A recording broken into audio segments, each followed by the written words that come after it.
Bom, boa noite a todos aí. Eu agradeço muito a oportunidade da gente poder falar nesse grupo de fé e ciência, né? Porque ajuda a gente a tratar de alguns temas que são pertinentes à própria vida da gente, do dia a dia, né? Mas que às vezes não é tratado de uma maneira mais aprofundada ou às vezes até nos aparece de uma forma distorcida, né? Esse é o caso do Galileu, né? O caso do Galileu é muito famoso, né? Porque teve muito impacto. Realmente o Galileu é o pai da ciência moderna, né? Então a gente aprende isso nos livros de história. Mas existe também no caso do Galileu muitos mitos e muitas meia-verdades, ou seja, tem coisas que são verdade a meias que aconteceu, mas aí há um certo desvio para poder atender um tipo de pensamento ou outro, de um lado ou de outro. Então, é um caso bastante complexo. E o meu objetivo aqui é passar algumas informações para vocês o que de fato aconteceu há 400 anos atrás, né? Então, em 2033 vai acontecer, né, o 4º centenário do julgamento, da abjuração do Galileu, né, e da condenação dele, final, da última condenação, né? Então, provavelmente daqui a 10 anos vai ter bastante eventos, né? E é bom que a gente esteja bem informado das coisas, né? Mas, assim, de fato foi um caso muito complexo. Houve equívocos de ambas as partes, da parte da igreja e da parte do Galileu também. Entra aí o fator humano, né? As paixões, os gênios, né? Que estão dentro de cada pessoa humana, cada época, né? E também da visão de mundo que havia na época, né? Então, meu objetivo aqui é começar, antes de falar do Galileu propriamente dito, falar um pouquinho do mito, né? Como que chega mais ou menos para a gente a história do Galileu, e depois dar uma visão de como que eram as ideias, né, há 400 anos atrás na Itália, na Europa, né? E por que teve um conflito, né? E o que a igreja também pensava, né? Para proteger a fé, né? Mas também exagerou, às vezes, na proteção da fé. Ou seja, havia boa intenção. Segundo os autores que estudaram o caso agora, depois de muitos anos, né? Muitos séculos, havia boa intenção de um lado, havia boa intenção do outro, mas todos erraram, né? Porque um queria salvaguardar a fé. E o outro falava assim, olha, a ciência é uma coisa que eu estou observando, né? Então, é verdade também, e não vai contra a fé, né? Mas houve um conflito, né? Então, vamos lá. Aqui, né? Então, então, assim, essa aí é uma foto uma foto artística de como teria sido o julgamento do Galileu, né? Mas o título é O Mensageiro das Estrelas, porque, embora essa obra não seja a mais polêmica dele, foi a obra que chama-se Sidereus Núncios, né? Mensageiro das Estrelas, que tornou ele popular, né? E o fato de tornar Galileu popular, eu já adianto para vocês aqui, causou uma certa inveja em algumas pessoas. Então, aí começa a entrar o fator humano que eu falei, né? Assim, havia boa intenção geral na igreja, mas em algumas pessoas, quer dizer, de modo geral havia, mas individualmente assim houve uma certa inveja, né? Então, o Mensageiro das Estrelas foi o livro que tornou ele popular, né? Ficou conhecido, né? E já falei dos 400 anos agora em 2033, e a história mais ou menos que chega para a gente, para o Galileu, pode ser resumida mais ou menos aí, mais ou menos dessa forma, né? O Galileu, um sábio, pai da ciência moderna, né? Um dia fez um telescópio, descobriu um telescópio lá, passou a observar o céu e viu que a Terra se movia, né? Que o Sol não era o Sol que girava em torno da Terra, mas o contrário, né? E por isso, como essa observação dele ia contra uma passagem do Antigo Testamento em que Josué para o Sol, né? Então a igreja passou a perseguir ele porque ele ia contra a Bíblia, né? Mais ou menos assim que chega para a gente. Então ele foi para a Inquisição, um terrível tribunal eclesiástico que o condenou e torturou, prendeu a Galileu, obrigando a retratar-se. Como único consolo, ele, na hora de fazer a retratação dele, ele falou assim, mas Epur se move, né? Mas ela gira, né? Então, aqui tem meias verdades e tem mentiras, né? Mas é assim que a coisa aparece, mais ou menos. Há algumas variantes, né? Por exemplo, na Idade Média, né? Na realidade, Galileu foi perseguido. Na realidade, Galileu estava na época clássica, né? 1600, né? Já tinha passado a Idade Média. Depois que ele foi queimado na fogueira, ou seja, existem variações, né? Mas essas variações, de modo geral, a gente pode dizer assim, né? Então, tem meias verdades, porque ele foi realmente condenado pela Inquisição, né? Mas não foi torturado, nem, e, aliás, nós vamos ver, nem ficou preso, né? Ficou preso 5 dias, né, talvez, né? Então, vamos lá. Eu queria mostrar para vocês uma visão de mundo, de como era a visão de mundo naquela época, né? Boa noite. Então, assim, desde do ano 130 depois de Cristo, boa noite, professor Vilhena, não me deixa mentir sozinho, hein? Boa noite. Desde o ano 130 depois de Cristo, portanto, no século II, né? O Cláudio Ptolomeu, que era um egípcio grego, né? De origem grega, ele fez um livro chamado Almagesto. Nome árabe, né? Porque os árabes é que trouxeram esse trabalho para o Ocidente, né? E o nome do livro é Sintaxe, mas foi traduzido como Almagesto, ficou conhecido como Almagesto. Nesse livro Almagesto, eu não sei se tem ponteiro aqui, tem ponteiro não? Mas, é o vermelhinho aqui. Esse aqui também. Tá. Então, nesse livro Almagesto, então Ptolomeu aqui como ele é retratado, né? Nesse livro Almagesto, ele consegue explicar os movimentos dos planetas e dos corpos celestes de uma maneira muito boa, né? Matematicamente explica por que os planetas se movem de uma maneira ou de outra, né? E baseado na teoria de que a Terra é estacionária, que já vinha lá desde Aristóteles, né? A Terra estacionária e os corpos giravam em torno da Terra, né?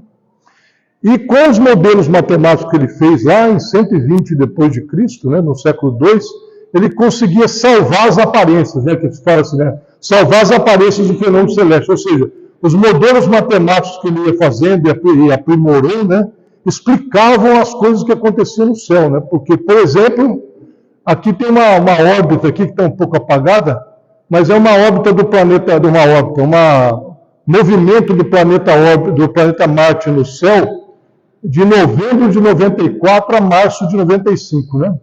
Então, quem observou o céu, o Marte, no ano de 94 e 95, no começo de 95, viu que o planeta Marte fazia no céu isso aqui, ele vinha, fazia uma volta aqui e vinha, né?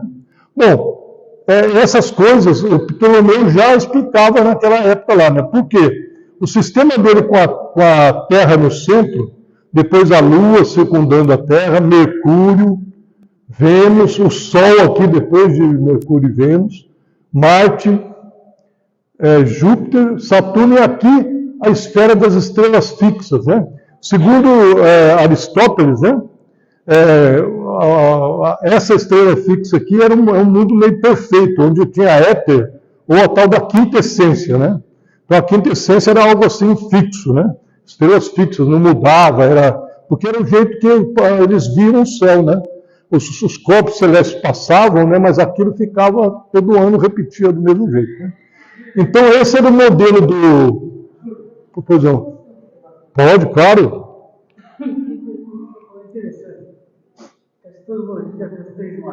As Três Marias, o cinturão do Órion. Né? Sempre nós vimos.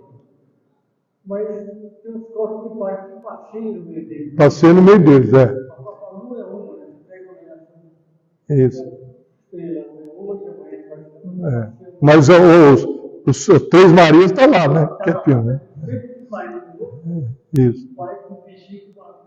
Perfeito. Tanto que essa figura aqui, Guilherme, ela é uma figura feita por computador, mas do céu da época, né? mostrando que aqui são as estrelas fixas, né? E o Marte movendo aqui, né? Então, um fundo lá de algo que era meio fixo, né? Que era fixo, e o Marte mexido. Bom, como que Ptolomeu, então, fez o modelo matemático dele para poder explicar isso aqui, né? Então, ele fez o que a gente chamava de epiciclos, movimentos excêntricos, né? Que eu não vou entrar aqui, mas assim, o epiciclo é muito simples aqui, ó. Marte, embora ele gire em torno da Terra, ele também gira aqui na órbita dele assim, ó. Então, dá para perceber que quem está aqui na Terra observando, tem uma hora que Marte volta, né? Então, usando esses modelos matemáticos de epiciclos, tem também os movimentos excêntricos, ou seja, a Terra não estava exatamente no centro, né? Porque tinha que poder explicar os fenômenos, né? Então, o modelo matemático ia sendo explicado. Bom, o modelo de Ptolomeu é tão forte, né, que ele foi utilizado por cerca de 1.400 anos, até a época de Galileu, né? Ou seja, ele conseguia atender as necessidades das pessoas, que precisavam ver, vai passar para lá, vai, porque aqui, ó, pelo modelo meu, então ele tinha os seus defeitos, mas usando epiciclo, essas coisas todas, ele conseguia atender o modelo matemático, né? Mas aqui tem uma observação interessante, é um modelo matemático, né? E eu pus aqui assim, ó, um sistema geocêntrico aristotélico-ptolomaico, porque o Aristóteles era um observador da natureza, né, dos fenômenos, né? Então fez aquela teoria lá da terra, do ar, do fogo, da água, né, e do éter, né? Mas ele observava, né, a natureza, então vamos dizer, um físico-filósofo, que chamava, não a física como a gente conhece hoje, mas era um cara observador. E o Ptolomeu era um matemático, né, um astrônomo matemático que modelava. Então, poderia dizer que tinha, assim, grosso modo, né, duas categorias, dos matemáticos que modelavam e os filósofos da natureza, né? Que eram aristotélicos ou qualquer outro lá, bom, os outros filósofos gregos, né? Estava tentando lembrar o da matemática, como é que chama? Pitágoras, né? Pitagórico e tal. Né? Muito bem, esse fenômeno, esse modelo aqui, na época que Galileu nasceu, era o que existia, né? E a igreja, que tinha também seus cientistas no colégio romano, normalmente jesuítas, né? Astrônomos jesuítas, adotavam esse sistema enquanto estudavam os outros, né? Então vamos dar um passo à frente. Depois, na hora da pergunta, a gente pode ir. Bom, a ideia que eu queria deixar para vocês aqui é assim, esse sistema explicava muita coisa, né? Era muito bom, né? Tanto que durou 1.400 anos, assim, sem muita discussão. Depois, um pouco antes de 1600, quer dizer, antes de Galileu nascer, o Copérnico, que é um cônego polonês, fez o sistema nessa obra aqui chamada A Revolução dos Corpos Celestes, né? Aqui, ó, Revolução dos Corpos Celestes, fez o sistema, um modelo heliocêntrico, né? Que era o Sol no centro do universo. Mas ele publicou em 1543, no ano da morte dele, porque ele tinha um pouco de receio de contra o pensamento da época, né? E como ele era católico também, ele sabia das implicações disso, assim, de você afirmar. Isso é uma coisa importante, hein, que a gente deve falar. Por exemplo, o modelo matemático, você pode falar assim, olha, eu acho que é assim, hipoteticamente é assim. Agora, para você provar que é assim, eles não tinham ferramenta para fazer isso. Então, ele bolou todo um sistema heliocêntrico, aí já diferente, né, com aqui Mercúrio e Vênus aqui, a Lua já girando em torno da Terra, Marte, Júpiter, Saturno e as estrelas fixas, né? Continua lá as estrelas fixas. Então, o modelo copernicano é muito bom e tal, mas ainda, como é que prova que é assim, né? Então, não havia muitas ferramentas para provar que era isso, que era assim, né? Mas, a grande obra dele, né, o grande trabalho dele foi resumir esse modelo dele e explicar os fenômenos que aconteciam na Terra em 3 coisas praticamente, né?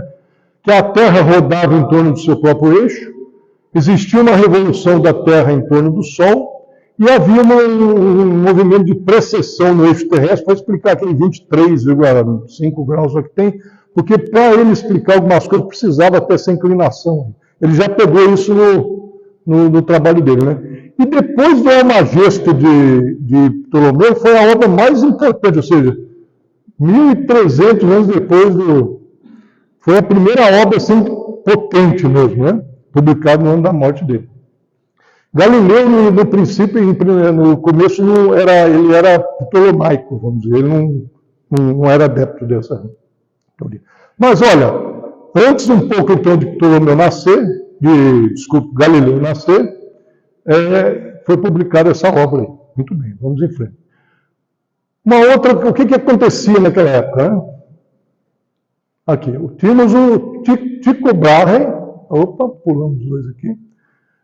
Pode ser que vocês achem que mas cadê o Galileu, né? Que é importante saber isso aqui, porque vai cortar caminho da gente depois, né? O Tycho Brahe, um dinamarquês, que morreu em 1601, ele teve de um nobre lá na Dinamarca, uma ilha chamada Uraniborg. O cara construiu um aparato, o nobre construiu um aparato para ele fazer pesquisa celeste, que era uma potência, né? Então, qual é a contribuição do Tycho Brahe, né? Ele acumulou muitos dados das posições dos astros, ou seja, muitos e muitos dados. Ele tinha, então, esse seria um database da época, né? Mas, assim, então, ao longo dos anos, ele foi acumulando muitos dados e propôs um sistema também que existia na época. O sistema dele era o seguinte: estrelas fixas, né, como todos, Terra no centro, Lua ao torno da Terra, o Sol em torno da Terra, mas os planetas giravam em torno do Sol. Ó.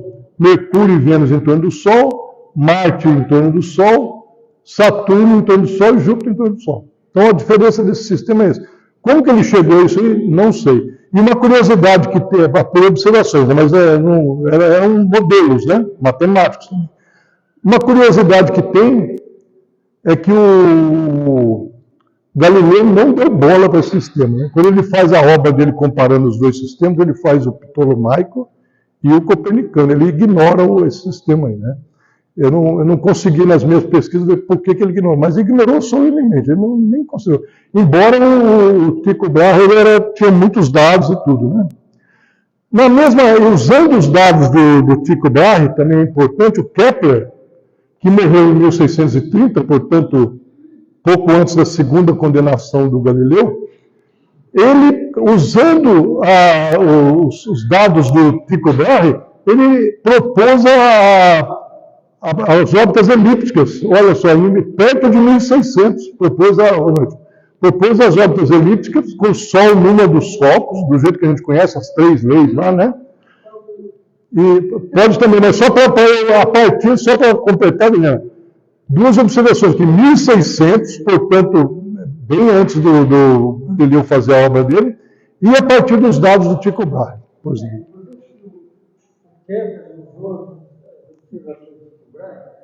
Tycho Brahe media a distância Terra e planeta.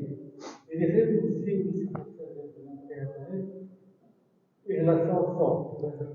Ah, tá. Ele colocando um gráfico. Ele estava aqui, colocando um gráfico. Ou seja, anotações exaustivas, né? Exaustivas. Não tinha online, não tinha cálculo diferencial. Ele colocava um gráfico. O dia daqui, ia colocando um gráfico.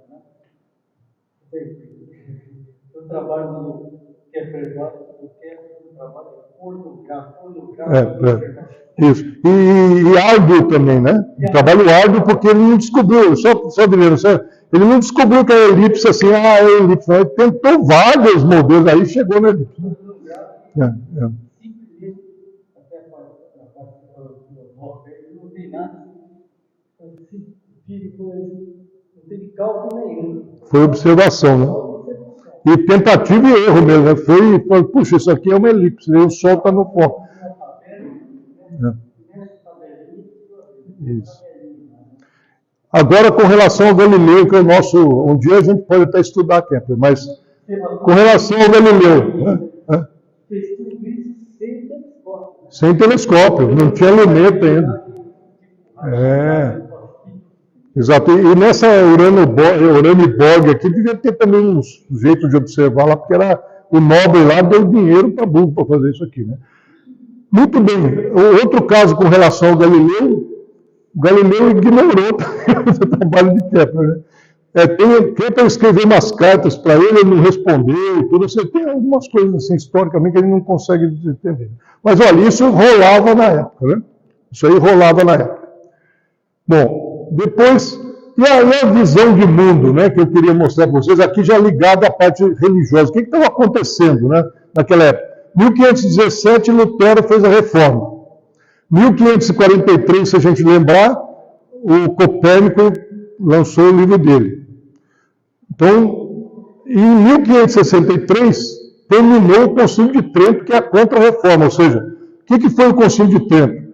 Todas as questões que os protestantes colocaram, o Concílio de Trento respondeu na nossa forma católica e foi até o Vaticano II aqui, né? Quer dizer, o Concílio de Trento também é outra coisa que firmou a fé muito bem firmada, né?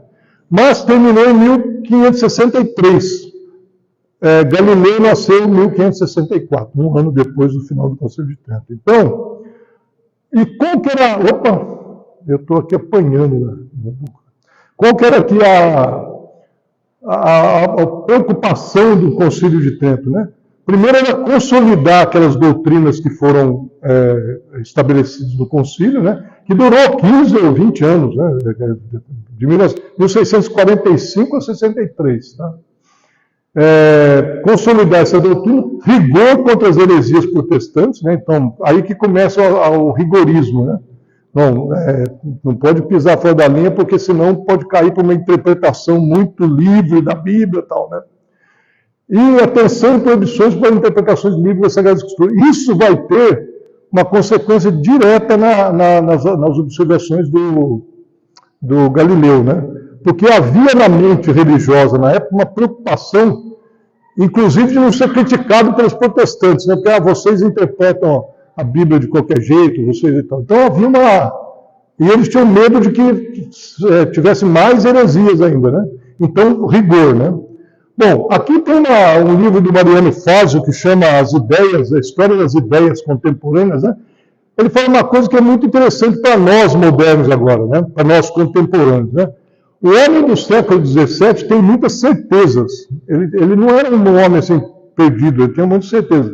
A existência de Deus e a divindade do cristianismo, seja da Igreja Católica ou das distintas confissões protestantes, é admitida pela grande maioria dos mortais, e pelos cientistas também, por todo mundo. Ninguém questionava a existência de Deus, igual falava, Deus, evolucionismo, era uma ideia aceita, né? Então, aqui quebra um primeiro paradigma. Por que fala, poxa, mas Galileu era católico, cientista? Sim, eu nunca pus em dúvida isso aí. Não tinha essa dúvida na época, né? As verdades da religião, Deus e tudo, então, se o cara era católico, eu acreditava, não punha em dúvida as coisas, né? A existência de uma lei moral eterna e imutável goza do respeito da população. Ou seja, os conceitos, depois que houve a reforma e houve o Concílio de Trento, era uma época de paz, de calma, de intelectualidade, vamos dizer assim, não no campo científico, mas assim, a pessoa não tinha dúvida, não tinha tantas incertezas, né? Deus existe, então não, Deus existe. Aliás, eu posso estudar os astros porque Deus criou os astros com uma regularidade, uma ordem, né? Eles tinham essas coisas na cabeça. Isso é muito importante para a gente pensar como é que eles pensavam na época. Então, no nosso grupo de fé aqui e ciência, já é um ponto. Não havia nessa época um conflito entre fé e ciência. O que é mais correto dizer no caso do Galileu, que houve um conflito entre ciência antiga e ciência moderna. Assim é mais adequado um pouco, né? Existia uma ciência dos filósofos lá aristotélicos, e depois houve uma ciência que o Galileu foi o pai da ciência experimental, começou a fazer modelo, ou seja, aquilo foi um choque, mas não tinha fundo religioso, não sei se eu me faço compreender, né? Assim, não havia questão, poxa, será que veio tudo do nada, né? Isso aí eu acho que nem passava. Bom, Deus fez mesmo o universo, ponto, né? E as coisas são ordenadas por causa disso, né? Isso é importante. E depois existia na época lá, para a gente encerrar essa parte da visão do mundo, os astrônomos do Colégio Romano, que eram os jesuítas, né? E entre eles, um famosíssimo cérebro lá chamado Cristóforo Clavius, que era aristotélico, né, também, mas era muito famoso e ficou amigo do Galileu, né? Mais uma prova de que não é assim uma perseguição da igreja, né? O que houve no caso do Galileu, já adiantando, assim, parte atendia as ideias dele, parte não, né? Mas e ele se complicou, como nós vamos ver, porque ele tinha um gênio muito assim expansivo, vamos dizer assim, ele era polêmico, né? E os outros eram polêmicos também, então não deu liga, né? Muito bem. Aqui só uma coisa para ver como era a Itália no século XVI, né? No século XVII. Aqui, ó, a igreja, Roma está aqui. Toda essa parte amarela pertencia à igreja, né? Estado da igreja. E Bolonha, que era a universidade mais importante, pertencia à igreja católica, né? Ao Estado católico. Porém, Galileu nasceu aqui em Pisa, que era aqui, nessa parte azul aqui de Florença, né? Da Toscana, né? E eram reinos independentes. A Toscana era um grande ducado, tinha um duque. Veneza tinha lá um outro, não é, como é que tem um nome lá que é de Veneza, né? Era uma república, Veneza, isso. E Roma era um estado regido pela igreja, quer dizer, o Papa era o chefe do estado e tudo. Aqui explica algumas coisas que nós vamos ver depois, né? Por que o Galileu conhece o Clavius, né? Eu vou adiantar já, vai falar isso depois, mas eu vou adiantar. O Galileu, numa dada época dele, ele queria se candidatar a uma cadeira de matemática na Universidade de Bolonha. E Bolonha pertencia à igreja. Então ele vai a Roma, sai de Florença, né, de Pisa, Florença, Pádua lá, vai a Roma para mostrar os trabalhos dele para o pessoal lá dos jesuítas e tudo, né? E conhece Clavius, né? E Clavius gosta dele, né? Então você fala, puxa, o seu trabalho é mais bacana, nós vamos ver um pouquinho mais. Então essa figura mais ou menos da época aí, né? Para a gente ir já vamos em frente, né? Bom, o que aconteceu então? Galileu, ele nasceu em Pisa em 1564, como eu disse, um ano depois do término do Concílio de Trento. Em 1581, ele vai para a Universidade de Pisa, que é onde ele tinha nascido, para estudar medicina. O pai queria que ele fosse médico. O nome dele, aliás, é o nome de um antepassado que foi um médico famoso, sei lá, 100 e tantos anos antes dele lá, né? E o pai, que era músico até de certo renome, né? Queria que o filho fosse médico, né? Então, 17 anos estava o Galileu lá na Universidade de Pisa fazendo medicina. Ele não gostou nada de medicina. Ele descobriu, durante que estava fazendo a faculdade de medicina, que ele gostava de matemática e começou a estudar Arquimedes, Euclides, né? Euclides, e depois os filósofos gregos, né? Começou a estudar Arquimedes, começou a estudar Pitágoras, por conta própria, né? Até que ele, mesmo com a oposição com o pai, ele já tinha uma inclinação aqui, como está aqui, para a física, né? Para a física e para a matemática. E mesmo com a oposição do pai, ele abandona a medicina. Em 1585, 4 anos depois que ele entrou, ele estou fora, né? não tinha essa expressão na época, mas ele fez isso mesmo, né? E aí ele começou a fazer, sem estar na universidade, ele começou a fazer trabalhos, porque é um gênio, né? A gente sempre tem que pôr assim que o cara é um fora da curva, gênio. Então ele fez trabalhos sobre balanço hidrostático, um tratado sobre o movimento, que já começa a ser o princípio do que ele vai fazer depois, quase lá no fim da vida dele, né? E fez um método muito engenhoso de determinar o centro de gravidade de sólidos, uns sólidos complicados chamados conoides parabólicos. Eu nem sei o que é isso, deve ser uma coisa bem complicada, né? Mas assim, é sólido complicado. Para nós, para mim, por exemplo, é um sólido complicado, né? E ele, com esse estudo dele, ele começou a ter um destaque na matemática ali na cidade de Pisa. Mas a Universidade de Pisa não era muito renomada, ele queria Bolonha, né? Aí ele vai a Roma e conhece o Clavius, né? Ele vai, como candidato à Universidade de Bolonha, ele vai lá, conhece o Clavius, que era chamado de matemático e filósofo natural, que é o que o Galileu queria ser chamado. Ele não queria ser chamado só de de matemática. Ele fala assim, ele se apresenta para Carlos e fala assim, eu sou matemático e filósofo natural. Porque ele já estava estudando Aristóteles, ou seja, o negócio do experimento para ele estava meio no sangue, né? Não era só modelo matemático, né? Ele queria experimentar e fazer modelos, né? E isso que ele revolucionou a física. Muito bem. Vamos em frente um pouquinho. Assim. Então, em 1589, ele não consegue ir para Bolonha, mas ganha uma cadeira em Pisa. Depois, passado um tempo, ele vai trabalhando tudo e consegue uma cátedra em Pádua, que era um conceito bem maior, né, do que isso. Né?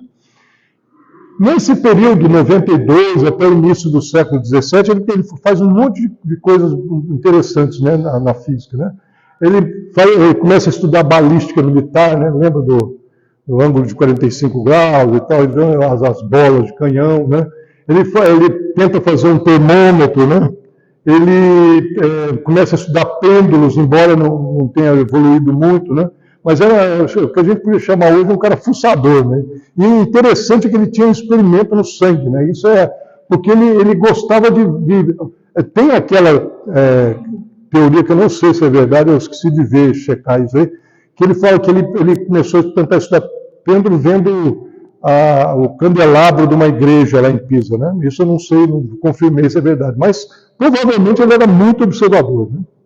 Então ele tinha a capacidade de ser bom matemático e também um cara para fazer modelo dos experimentos dele, né? Muito bem. Aí ele faz aquele famoso, em 1604, ele faz a lei da queda dos corpos, né? Que as distâncias correspondem ao quadrado do tempo. Uma ciência experimental planejada teoricamente com medições precisas. Quer dizer, aí ele começa a mudar a ciência, né? Ele, em vez de jogar o corpo lá, como Aristóteles falava, né, que o corpo mais pesado caía primeiro. Ele falou, não é assim, né? Aí ele começa a fazer experimento e ele planeja o experimento, né? Aí ele faz um planejamento do experimento através de um plano inclinado, né? Com sininhos, né? Não vou entrar aqui nesse período, mas e ele começou a ver que a distância era proporcional ao tempo ao quadrado, né? E começa a fazer leis a partir da observação com experimentos planejados. Isso foi inovador na época, não se fazia assim. Muito bem. Aí começa as polêmicas. Por isso eu pus aqui, né? Aqui nós vamos chegar na luneta, né? Mas começam as polêmicas aqui, né?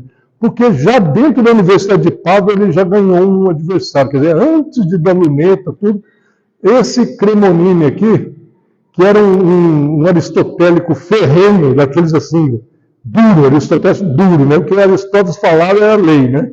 Ele começou a encrencar com Galileu, né? E defendia tudo que Aristóteles tinha falado, né? Ele falou, é assim, né? É assim.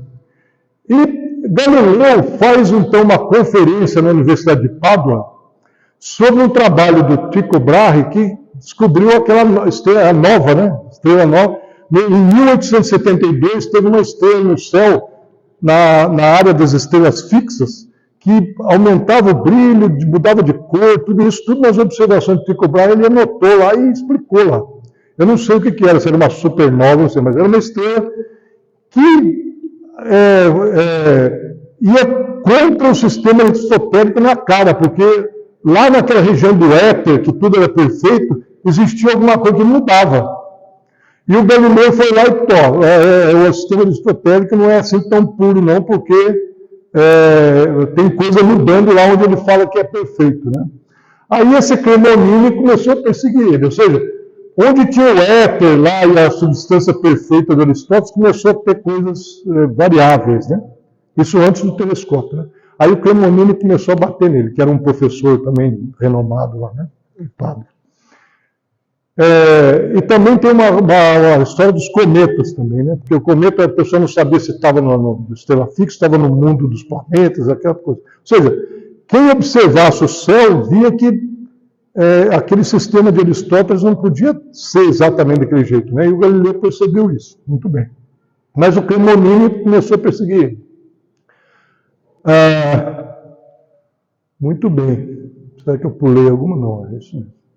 Não, pulei, acho que pulei. Não, isso mesmo.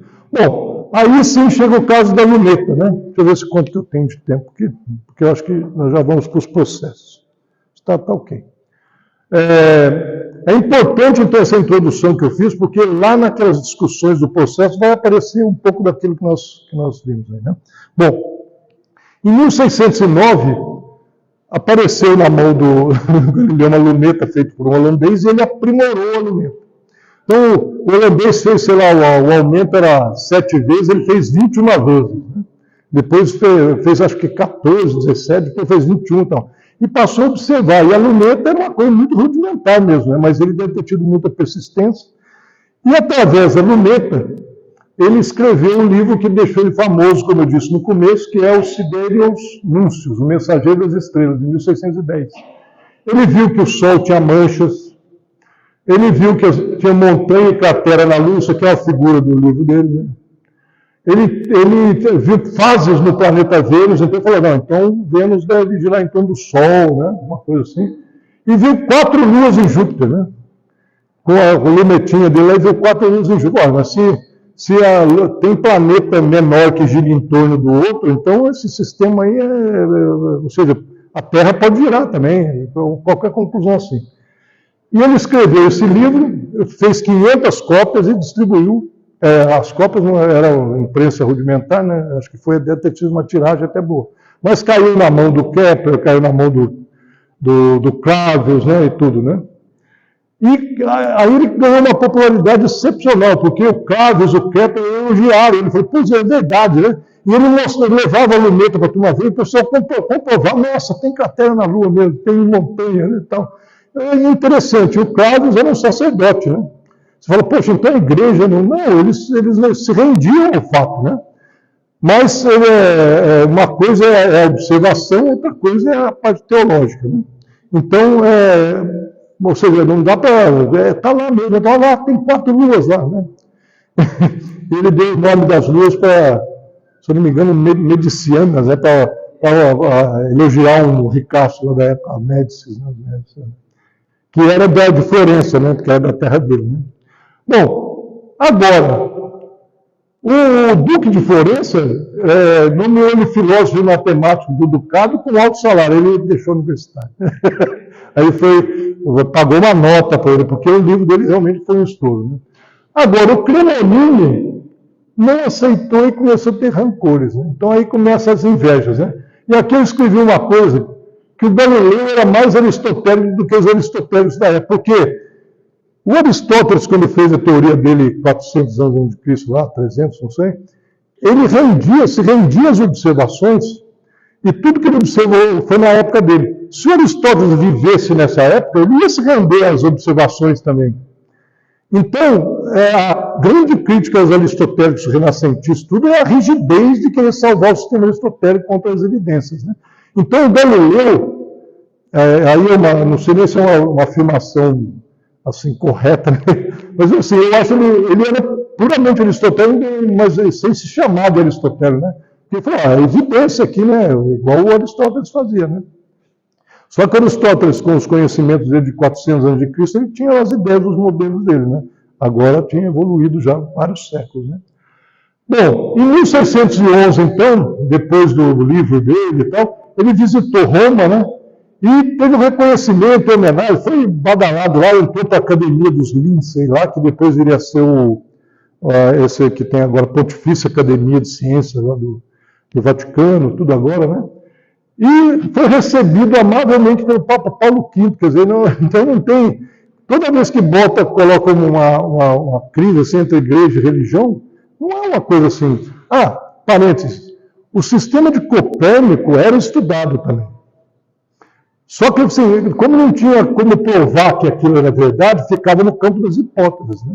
Mas se estudava, né? Se eu não me engano, no calendário do Gregório lá, acho que usou o Copérnico, se eu não me engano. Usou, deve ter usado um pouco de tudo, né? Para acertar a data da Páscoa lá, né? Isso eu não tenho certeza. Mas, ou seja, não é que é assim abominável o Copérnico, só que falava, olha, é aquela teoria do Karl Popper agora, né? Que toda ciência você é passivo de ter um erro, até que você não acerta mais o modelo, né? Não é isso? Recentemente o Weber falou, tem, sei lá, 14 bilhões de anos, tem 20 e tanto agora. Então não é que estava errado antes aqui. Então toda teoria ela é passível de erro, segundo Karl Popper, né? Bom, muito bem. Mas, isso aí foi um fenômeno, né? O Galileu estava nas alturas menos com o Cremonini. Mas quando ele já tinha saído de Pádua mesmo, tudo bem. Bom, a coisa começou a complicar, que você vê de 1611 a 1616 é que houve Quando ele voltou para Florença, né, que ele já não ia mais para Pádua, ele continuou a polêmica, né? Então ele continuou a brigar com os aristotélicos, né? E nessa época ele teve uma questão com um deles lá sobre a densidade do gelo da água, que ele estava certo, o outro cara estava totalmente furado, né?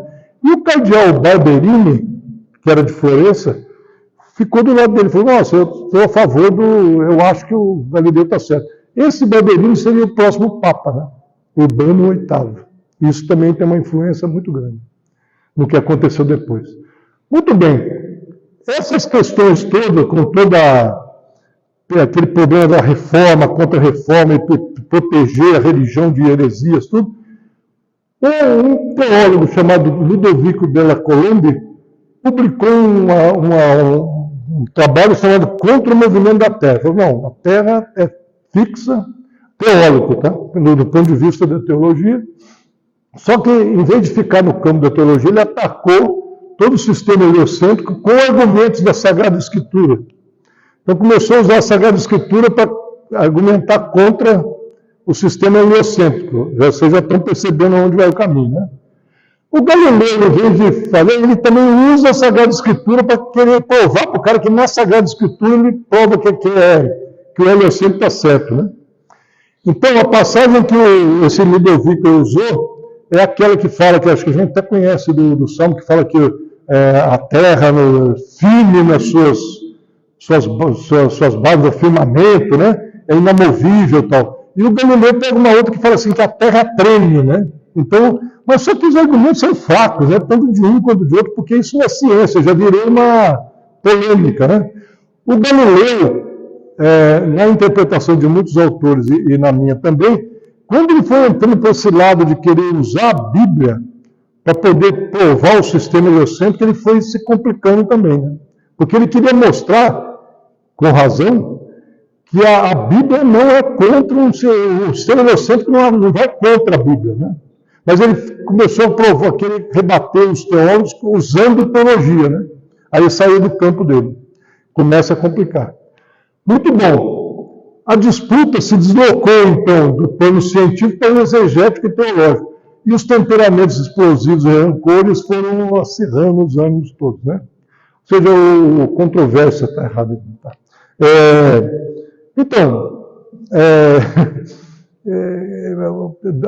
O Galileu está ficando famoso, ele era um gênio, tudo, né? Os outros também eram estudados, tal. Começaram a defender muito arduamente os seus pontos, né? Aí, vem um dominicano em 1614, o Catini, e num sermão, o padre, né? Num sermão lá, ele falando do sistema que o Josué para o Sol, ele mete o pau nos copernicanos, lá, nos matemáticos e nos copernicanos, né? No meio do sermão, ele mete o pau lá. O Galileu fez uma carta de defesa. Aí um amigo do Galileu, resumindo, mandou essa defesa do Galileu para a análise da Inquisição. O amigo do Galileu falou assim, olha a defesa que o Galileu fez aqui, né? E mandou para o Tribunal da Inquisição para poder fazer frente ao Catini, né? Muito bem, o cardeal Belarmino era o cardeal da Inquisição, né? Eles analisaram lá e viu que recomendou prudência ao Galileu. Porque, mesmo que ele apresentasse o sistema heliocêntrico, que apresentasse como hipótese, enquanto não houvessem provas demonstrativas. Uma posição de equilíbrio. Ou seja, você fala que gira em torno do Sol, o outro fala que a Terra gira, mas nenhum ainda provou isso. Tanto que vocês sabem que a prova foi em 1851 com o pêndulo de Foucault, né, da gira da Terra. Então, ou seja, na realidade não tinha prova mesmo, né? E outra coisa, que não forçasse reinterpretações da Sagrada Escritura. Ele está pensando no concílio, nas protestantes, nas brigas e tal. Né? Muito bem. A imprudência do Galileu foi o seguinte, que ele continuou com a argumentação contra o texto da Escritura e como prova do movimento da Terra, fosse as marés, né? Prova pelas marés. Estava totalmente furado, né? Falou que só tinha uma maré no meio-dia, todo mundo sabe que tem duas, né? Que se deve à Lua, não sei se eles sabiam, né? Mas ele falava que era uma espécie de frenagem da Terra por algum motivo. Então, você vê, o Galileu foi perdendo um pouco a cabeça também nas brigas, né? Porque ele parou de ser aquele cara, não parou, nesse caso, né, com o Catini, ele falou, eu vou provar e prova. Né? Mas a turma viu que era uma prova falsa, né? Não corresponde à realidade. Né? Muito bem. Aí ele se complicou um pouco. O que aconteceu? O Catini botou um processo contra ele lá na Inquisição, em 1615, um parecer aí, pegaram 11 teólogos e falaram assim, vê o que vocês acham disso aqui. Todos os teólogos foram contra Galileu, todos. E aí que o Papa João Paulo II, em 92, falou, olha, não foi legal isso aí, porque assim, os caras caíram batendo. A gente não consegue saber exatamente por que foi unânime. Todos os homens falaram, isso aí é absurdo, o Sol está no centro e os planetas girar é um absurdo teológico, né? Então, analisando como teologia, né? E vai contra a Bíblia, etc., incompatível com a doutrina da igreja, e esses caras aqui eles não eram juízes, né? Mas eles eram os consultores do juízo. Né? E os caras falaram, é totalmente errado, é um absurdo, isso aí, filosoficamente. Engraçado que em 1616, não houve tribunal assim com sessão, tudo não. Ficou no tete-a-tete ali. E o cardeal Bellarmino, que era o grandão da Santa Inquisição, chamou o Galileu e advertiu ele de modo privado, mais oficialmente, falou, olha, você tem que abandonar o copernicanismo, porque está causando muito estrago. E os teólogos lá falaram isso e tal. E o grande mal dessa polêmica toda é que o livro do Copérnico não estava no índice da Inquisição. Por causa de toda essa polêmica, entrou o livro de Copérnico na Inquisição, como livro proibido. Não era livro proibido. Se você celema toda, fez a turma, sabe quando você fica com medo e fecha assim? O pessoal falou, não, o livro de Copérnico é prejudicial. Só foi abrir em 1700 e alguma coisa. Depois a igreja viu que, mas levou 150 anos para tirar do... Então o que acontece? O gênio do Galileu, as invejas de Cassini, Cremonini e tudo, criaram uma situação que levou a esse julgamento de 1616. Galileu abandonou momentaneamente a sua campanha copernicana e obedeceu à autoridade. Aqui é uma coisa interessante, né? Ele era católico, ele obedeceu, né? Momentaneamente. Ele parou, então, voltou lá para a Florença e parou de defender publicamente o copernicanismo, né?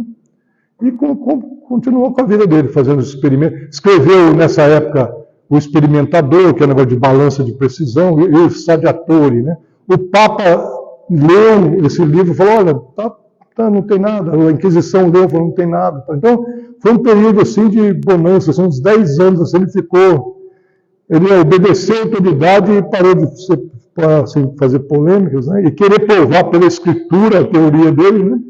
E foi. Acontece que aí entra o Maffeo Barberini, que era amigo dele de Florença, né? Aí, o que acontece? Se a gente conseguir passar aqui.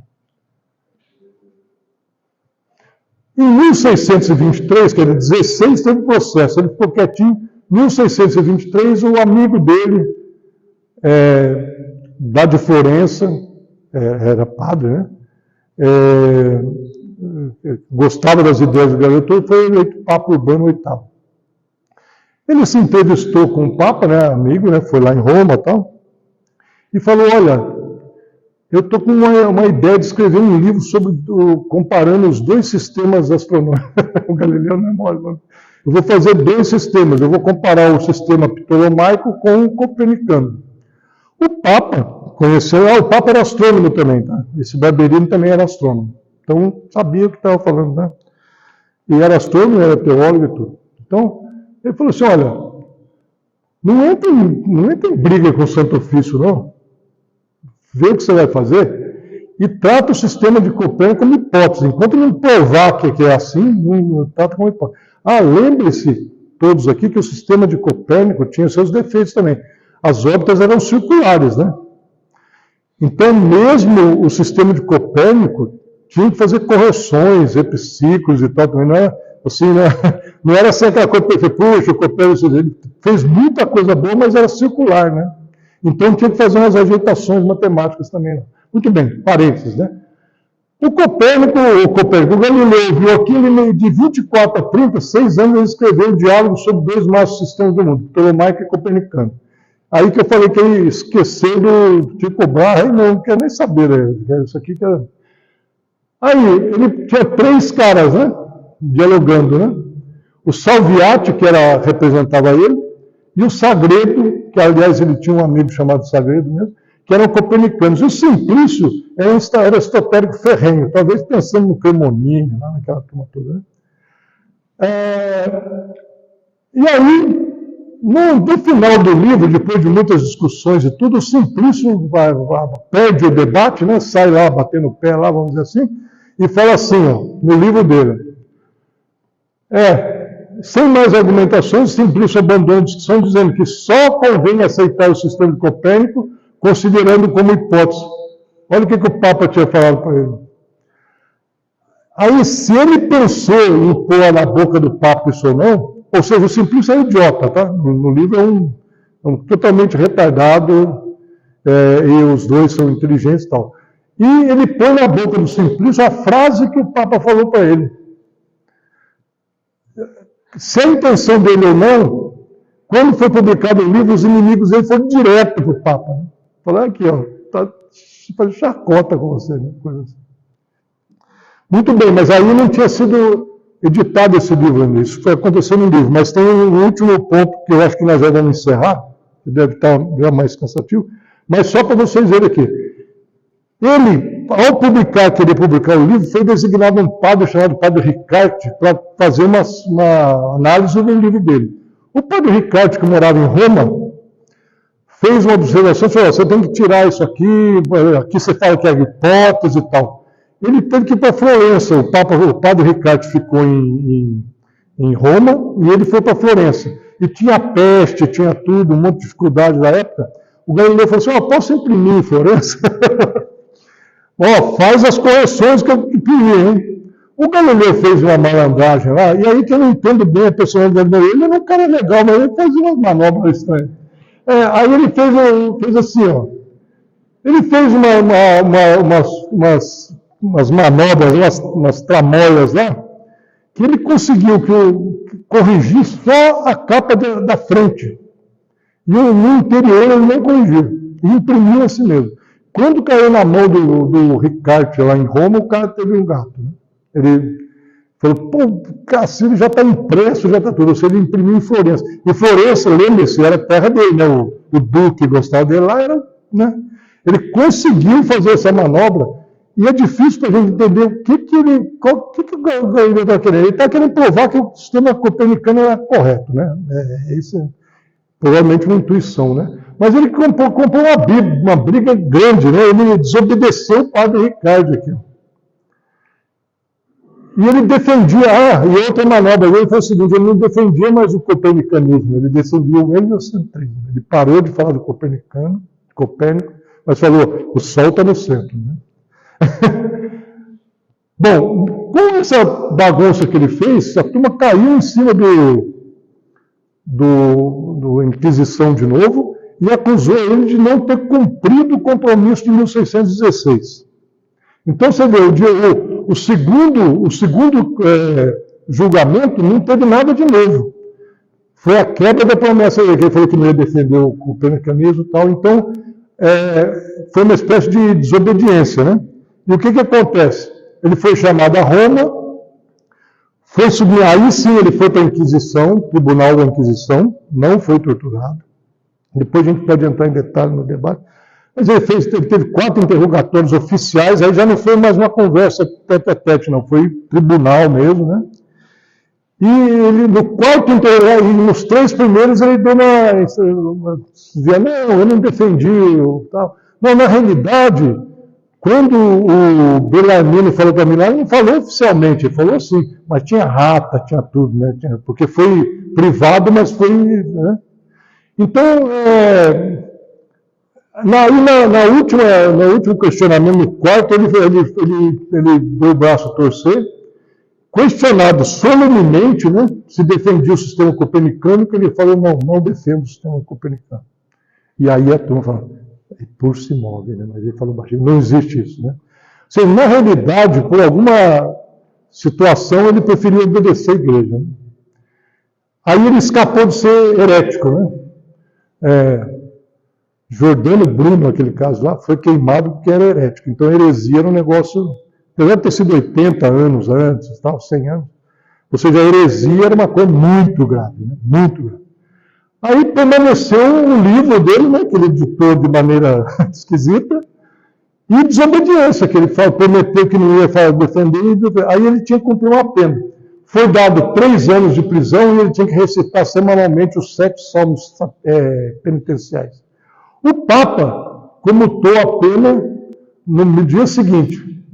Ele não ficou preso 3 anos, ele foi para o palácio do pessoal de Florença, que tinha lá em Roma, dos Médici lá, ficou lá, mas prisão domiciliar. Passado algum tempo, ele foi para a vila de Arcetri, próximo a Florença, próximo do convento onde a filha dele era freira, e viveu lá até o resto da vida. Isso foi em 33, né? Em 37 ele fica cego, se eu não me engano. Então, primeiro, a pena, ele nunca ficou preso, tá? Ele teve 5 dias no tribunal com interrogatório, ficou lá no tribunal lá. Mas o pessoal do palácio foi levar comida para ele.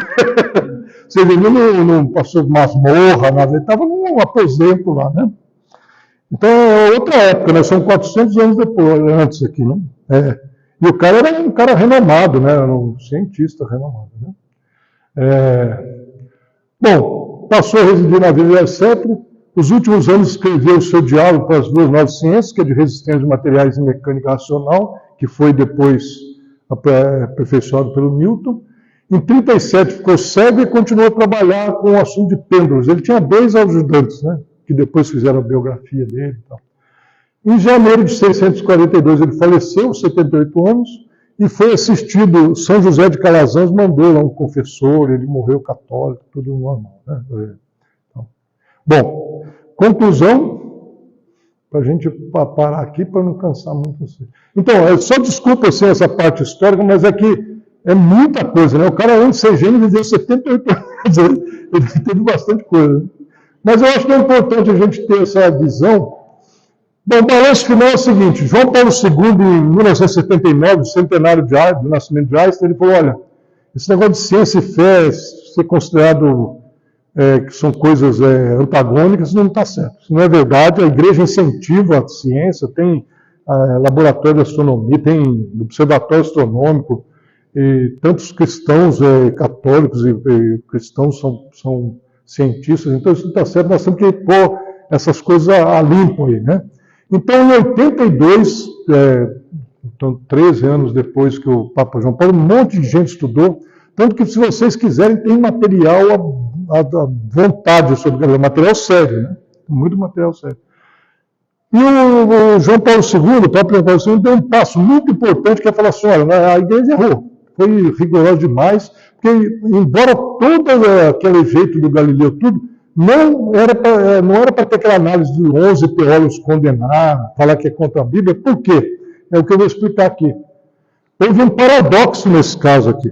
O paradoxo foi o seguinte, as 2 partes se equivocaram naquilo que era a especialidade deles, ou seja, eles erraram, tanto o Galileu quanto a igreja, erraram naquilo que eles eram especialistas, usados, né?